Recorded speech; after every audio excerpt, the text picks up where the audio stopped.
એ આમ જો આ દેશી ખોરાક ખાઈને તો ઈ આવા પૈણ થાય. આ તમે છે ને બધા પીઝા ખાવશો ને એટલે હાટીખડે આમ લુગડા વીટ્યા હોય ને એવું લાગો છો. આવું બધું જેવું તેવું ઝાપટે રાખો ને તો આ ટાટિયા ભાંગશે કોક દી અને કોઈ બાપો નહીં આવે તમને મદદ કરવા. એટલે તમે મારા તાત્યા ભાંગવાની વાત કરતા છો એમ ને? એક વખત ભાંગી તો જો, તમને ખબર પડે.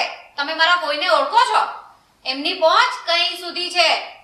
એક જ ફોન કરો ને તો તમારા જ તાત્યા ભાંગી રાખે. અરે ઓ બોચડા જેવીની, તારી કોઈની ક્યાં પથ્થર ઠોકે છે? આ લોકો પોતાને મારવાની વાત નથી કરતા કાંઈ. આમ સુરતની સુતળી બોમ્બ જેવી આમ વાતે શું ખૂટ્યા કરે છે અક્કલ મટીની. બસ હવે જીજુ, મારી બેન એકલી નહીં, મેં બે અહીંયા ઊભેલી છું. હા તો ઉભેલી છે ને તો ઊભી જ રહેજે અને થાકી જાય ને તો મને કહેજે. આ